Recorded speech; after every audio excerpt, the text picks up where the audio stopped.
Welcome to Blueprints for Brilliance Coaching Insights, a podcast by coaches for coaches. Our guests share their hard-won wisdom to help you grow your coaching business and create a life of success. So get ready to unlock the blueprints to your success. Hello and welcome everyone to our newest podcast episode. We are thrilled today to have a special guest. Her name is MK Mueller. Her company is 8 to Great, and she is a life coach, and she does life coach certification. So we are thrilled to have you, MK. Welcome, welcome. Thank you so much, Jeanne, and thank you, Kirsten. It's wonderful to be here. Wonderful.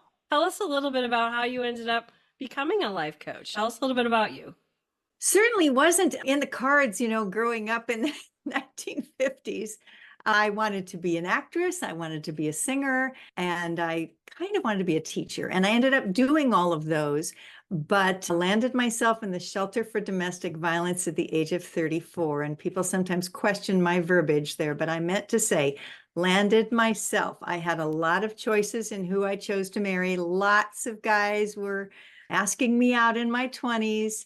And I chose someone who treated me the way I believed I deserved to be treated. So there's a little insight into how I coach folks, right? It's not that I don't have compassion for myself in that situation, but the first thing they told me in the shelter was, you may not talk about him. You may not so much as mention his name. And I said, then what are we going to talk about? I really didn't know.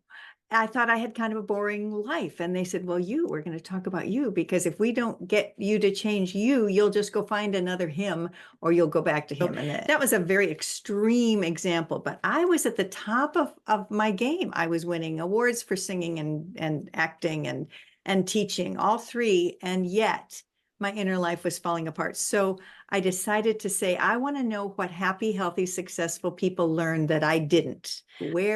Where can I go? And I started working with the greats. And I was so blessed to work with literally the father of the self-esteem movement, Brene Brown, Byron Katie, Eckhart Tolle, Mike Dooley. The list was really long and glorious, and how each person kind of came into my life at the right time until my first book was ready to be published. Very exciting. Wow, we follow all of those people, and you've been so blessed to get to work with them. That's amazing. There's a story for every one of them. I spent 8 hours with Eckhart Tolle with only 12 other people in his first year out as a speaker. And someone said, I think you're going to like this guy. So, I mean, it's just, again, life just is so wonderful once we set our intentions clearly, how synchronicity and. Yes. Well, tell us a little bit again. So you ended up in the shelter, which is obviously tragic, but it sounds like that was a big turning point for you. Mm-hmm. At what point did you decide to take everything that you had learned and start to coach other people? When I got out, I realized that I needed to make so many changes into how I thought, right? Taking personal responsibility for your life is a rare thing. This is a society that loves to blame and complain. And so for me to really say, no, I'm not just responsible in this area. I'm the one that gets to co-create my life. I really decided to dive into it. So I read so many books. I say I gave myself my own little masters in self-empowerment. So I started a support group for me, just so I wouldn't fall back. It started with 6 neighbors, and pretty soon I was speaking to hundreds of people wherever, right? They just started saying, please come, speak. And then they started paying me, and then paying me better. And I found myself as a national and then international trainer. I was invited to do the keynote for the International Florist Convention in Hawaii. It just was a wonderful progression of things. And pretty soon the calls came in, and I realized I couldn't do them all, but also students started coming, high school students, and saying, this is what we wish school taught us. And I realized, as a former high school teacher and former high school student, I wish schools taught that too. So I took a couple of years off and wrote a curriculum. So now we teach both adults and a K-12 curriculum for teachers that want to share this process with their students. Very exciting. Tell us about your book, 8 to Great, and how, obviously it was a lot of things that went into that process, but tell us a little bit about that book and how what you do is very different than other, say, life coaches. Yes, we actually kind of reframe things a little. And we're not trying to be derogatory, because We're going to use the word counselor as the other alternative for a life coaching program. We call most life coaching programs life counseling programs. If you go to a counselor, what you're expecting is it's going to be all one-on-one. They're going to ask you about your problems. You're going to focus on problems. And there was never is there anything you admire about it, right? It was always like, tell me about the problem. So there's so much focus on the problem. And we teach what you think about grows. And when you're thinking that much about a problem, it's really contrary to the solving and releasing of the problem. A life counselor, which is, again, most life coaching programs, is going to be, again, focused on one-on-one, focus on the problem. No clear completion date. It's just kind of keep going and hoping things feel better. And the other thing we say about life counseling is it's often kind of a hefty investment because, again, it's one-on-one, all one-on-one, and it's kind of ongoing. We, on the other hand, take what we call a coach's model. So you've got this new coach that's going to teach you whatever basketball is on. The coach isn't going to say, does anybody's knee hurt? Does anybody's elbow hurt? Neck hurt? We're not going to talk about the problems. We're going to say, I have a process to get you where you want to go. What do you want to do? We want to win, coach. Okay. So the first question we're asking in our process is, where do you want to go? What are your goals? And more importantly, actually, what are your dreams? What are those things you've really never allowed yourself to say out loud? Because the goals kind of then support that dream. But again, if you're just focused on goals, we say nobody ever jumped out of bed for a goal, but people do jump out of bed for their dreams. So we take that first step. We also do one-on-one, but we're going to put you with a group of teammates because they will support you and encourage you. So we do Zoom classes where folks are just you don't have to share. You're going to have a one-on-one call with your coach every week anyway. So you can share with your team or not, but it's amazing how many people feel so safe that they do share. And again, everybody learns from everybody else's because you're all following the same steps, right? We have the same 8 steps for everybody. I once gave a talk to CEOs from the YPO organization. And when I flew home the next day, I spoke to a homeless shelter. And it was the same process. We say this process will take you from where you are to where you want to be. Again, no matter where you are. And once you have the process, you can really apply it to anything. I was going to ask you where the 8 to great came from. Where are the 8? So it's the 8 steps. Is that what you said? It is. And great, certainly not necessarily meaning famous, right? But it could be a great brother, a great spouse, a great friend, a great teacher, a great philanthropist, a great entrepreneur, just to be your best you. It was actually a marketing person that said, I think you should call the book 8 to Great. And I went, well, it's sketchy. And we're grateful. We're grateful for 8 to Great. I love that.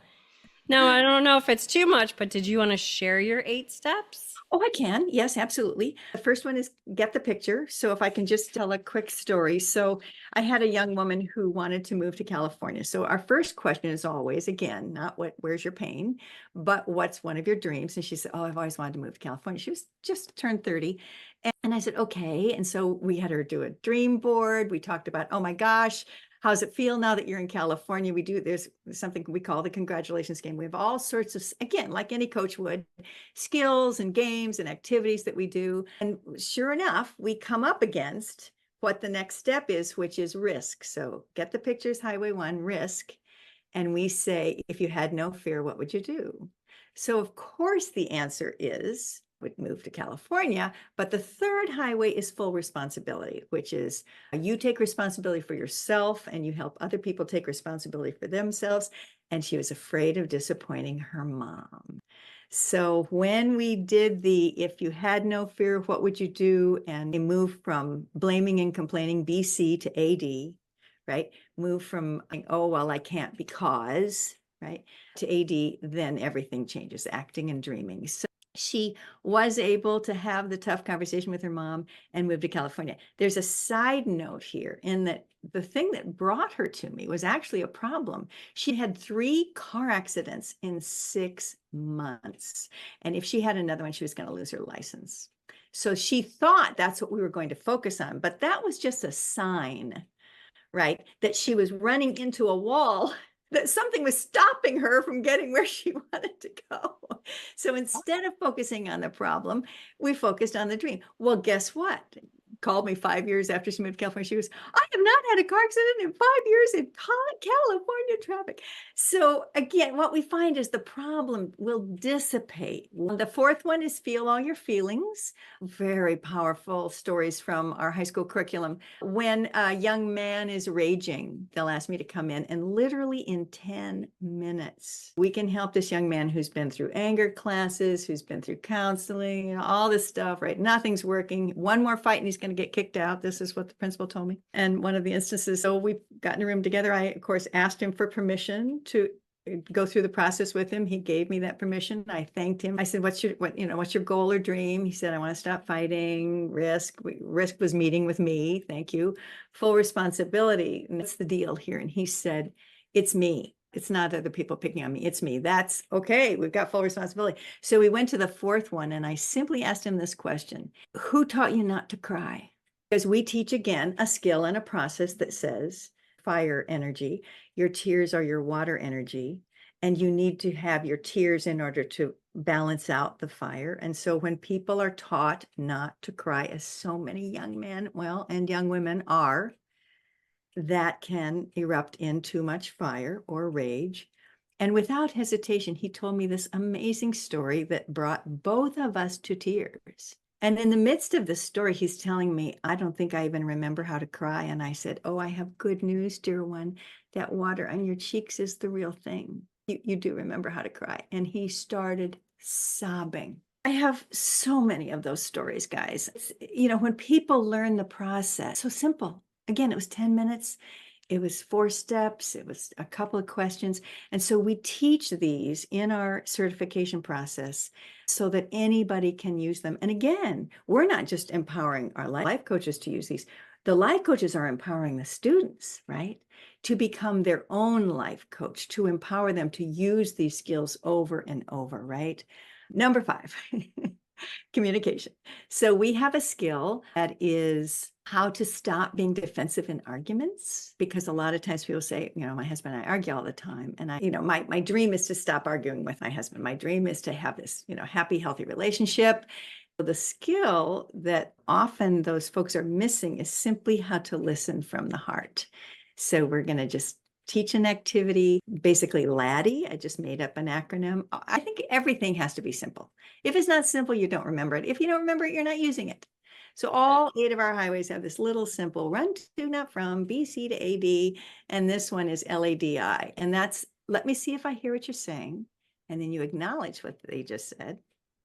And then you say, did I get that? So you're going to make sure. Sometimes you didn't, just get to that place. And then the last one is huge. Is there more? Because if your husband or wife is raging at you, guess what they're not feeling? Their sadness. Remember we said the fire and the water? Mm-hmm. And so when you say, is there more? What you're asking someone who's stuck in their fire, is there more? Oh, there sure is. And they tell you what they're sad about. It is unreal.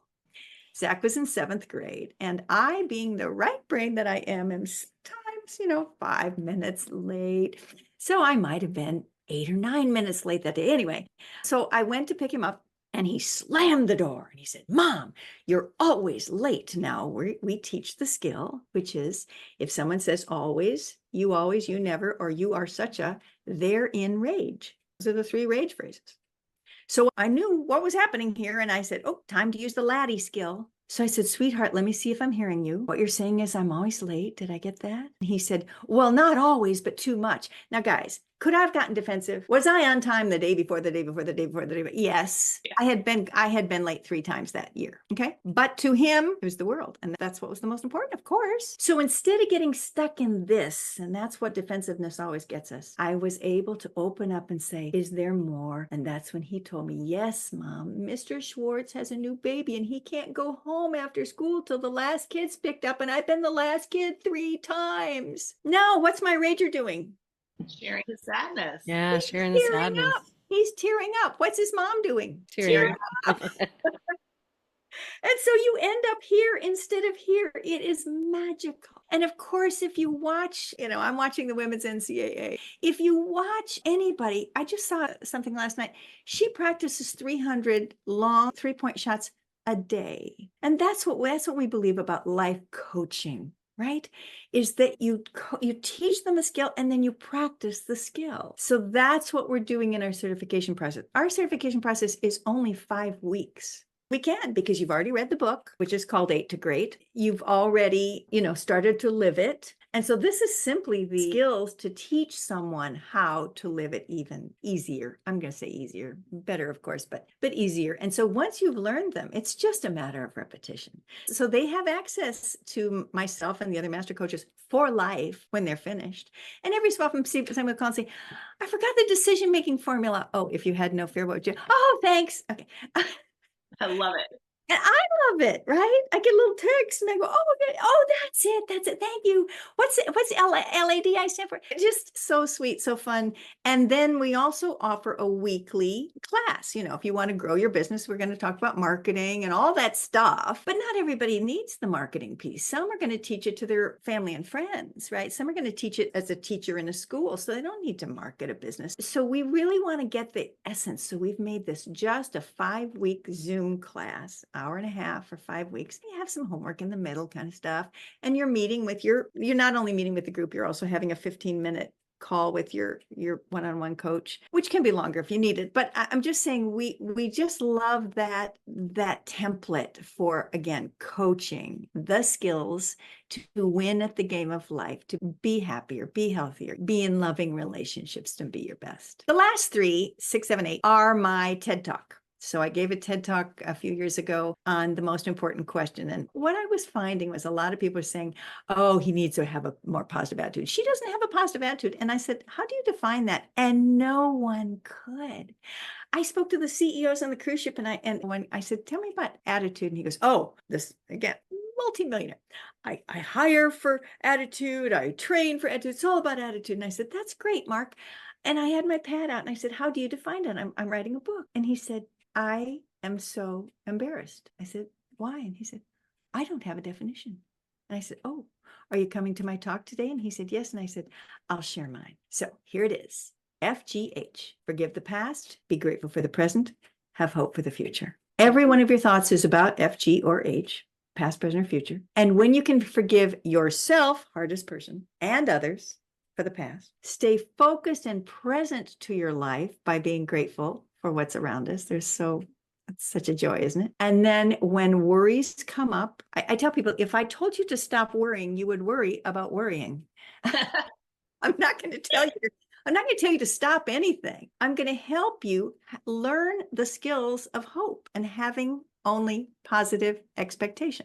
There are just skills to doing that and understanding hope. So I talk about it in my TED Talk. I talk about it in our classes. So those are the last 3 highways. And it's fun. So at the end of it's a short course. We've got, 1-day courses. We've got half-day courses, all that other stuff. We simply say, are you feeling more hopeful? And of course, if you had a flat tire and you didn't have the process for changing your tire, you'd be kind of hopeless, right? But the fact that people now have a way to get out of defensiveness, now have a way to make decisions, now have a way to take more responsibility in their lives. We say the power is in the process. MK, I love that you have been doing this for so long. I know you've got so many amazing stories about you literally saving people's lives and marriages and careers and so many things that you've helped people, just help them change their lives for the better. And then you decided to start offering the certification program. How did that kind of come about for you? Writing a program and writing a curriculum for teaching the program, pretty different things. So it meant, again, taking a year, not off completely, but really focusing on that for a year. And again, I thought, well, anybody come? We have 3,800 and counting right now on 4 different continents. We're just a very beautiful family of people. We come together for national gatherings every so often. But I had a student who was up in Maine and he was from Nebraska and he heard his mom. He heard him talk to his mom. He says, Mom, if you had no fear, what would you do? And the kid runs to find the other kid. These are 2 high school kids. And he goes, you're an 8th grader? He goes, I'm an 8th grader. So that's, I think, my joy, is that it's giving people, my dream, you want to hear my dream? I want to be AA. I want to find a way to teach this for free to the world because it does save lives. Kids who are in despair, because it doesn't just help kids who are raging, it helps kids who are in depression to what? Own their anger, right? And so again, these kids, by doing the journaling and the classwork, I have over 10 letters from kids saying, I didn't take my life because of this course. So we just know how important it is for these skills. And we really believe, I mean, we want these skills to be mainstream. So that's our goal. And all of our coaches teach free classes as well as, right? The Laurel Civic Center, Kirsten, perhaps here in Florida. And I just agreed with them. I'm going to teach a summer course after school to the kids who, that's a group who kind of needs some direction. And that's, again, one of my joys. So I think I didn't really answer your question, but it was basically request. People just said, would you please? And, we wanted to make it affordable. We wanted to make it time-wise, work for people. So we have a course, again, it's less than $1,000 to become a certified coach, but it's, we have payment plans. We just love bringing people from all walks of life together to work on stuff like this. When you see the great results that you see, and I'm looking forward to it, I'm reading the book, and then I know I'm working with you in April. I think you've got something coming up that I'm enjoying. I'm excited about that. But yeah, when you see people actually change their lives, you want to get out and help more people. So I think it's amazing that you're actually certifying people, and the concept of being like AA, being able to offer this for free for people around the world to be able to live a happier life. I think it's just so beautiful. It's a big dream. All dreams are big, right? And the thing we teach about goals and dreams is with goals, you know how to do it. It's just a matter of doing it, saving up for a car or whatever. Yeah. For the dream, you don't know. But I didn't know how to get on a TED Talk stage, and it happened. And I was told I would never achieve a pregnancy, that my body couldn't do that. But my adopted 6-year-old said, my little brother. So we started dreaming and picking little boys' names, and I was pregnant the next month. Right. So I really do believe that dreams come true, and whether it's ask and you shall receive from the Christian tradition, whole metaphysical, every teaching, no matter how ancient, is going to tell us the same lessons. And I just want to help people, no matter, again, what their ideology is. I could share just one piece of advice, just to everyone who's listening. If they could just do one thing today that could make their lives better, what would it be? Gosh, I think it's going to come back, to the same things I've talked about, right? Joseph Campbell says, follow your bliss, but do get in touch with your dreams. What are those things that make your heart sing? So I met a woman in her 70s who wanted to learn to play piano. And after our course, she did, right? So get in touch with that dream. Don't be afraid of the risk. If I had no fear, what would you do? Because 95-year-olds say that their biggest regret is not the risks they took that didn't work out, but the risks they did not take, right? So to quote Nike, and be not afraid, and all the teachings in between, just do it, right? Just go for that dream in whatever little way. Maybe it's just by starting a dream board right now, and you don't have to tell anybody. But what's nice is if you find yourself a dream coach or a good friend, or, whoever, it is fun to tell people, because then it can start playing the games of how does it feel now that I have it. I love it. Yeah, we do something called Dreamcatcher journaling, a process that we teach too, which has been really exciting and fun. Yeah, maybe we should talk about that again. I'm looking forward to getting to know more about your program, Kirsten. Thank you. MK, this has been amazing. You are such an inspiration. And I'm so grateful for people like you who are out there helping people, changing lives, making people understand that they can have dreams and they can make them come true. So that's amazing. And thank you for helping me get the message out. Do you want a 10-second song? Sure. Yeah, absolutely. To all our listeners, you hold the key to unlock any door. You hold the key forevermore. You can never lose it, and only you can use it. You hold the key you've been looking for. Blessings. It's beautiful. Wow. Thank you. Thank you all. Thank you both. We will probably end it there. That was amazing. But I do want you to make sure that you give us a link to your TED Talk. That's right. 8togreat.com. And that's Yep. 8, the number 8, TOGREAT.com. That's the website. Again, we've got a Zoom certification training coming up here. That's not full yet. But we also have trainers, live workshops in Florida, Nebraska, Oklahoma, Michigan, all over the country. So you can contact us. It's just info@8togreat.com is our email, info at 8togreat. And really, there's so many TED Talks out there. I would just type in MK Mueller plus TED Talk is the easiest way to find it. We have our own YouTube channel and all that good stuff for 8 to Great YouTube channel, but that'll do it. And I'm on Facebook and I just love connecting with people. So thank you. Oh, what great stories. Yeah. Yeah, we'll put all the connections in the show notes for sure. Thank you so much, MK. That was amazing. Guys, It was delightful to meet you. same here. Yeah. Blessings. Thank you. Thanks for joining us today on Blueprints for Brilliance Coaching Insights. We hope you're leaving this episode with inspiration to take your coaching business and your life to the next level. If you found value in this episode, we would love it if you would subscribe and share it with someone else who you think might benefit from hearing it. Thanks, and we'll see you in the next episode.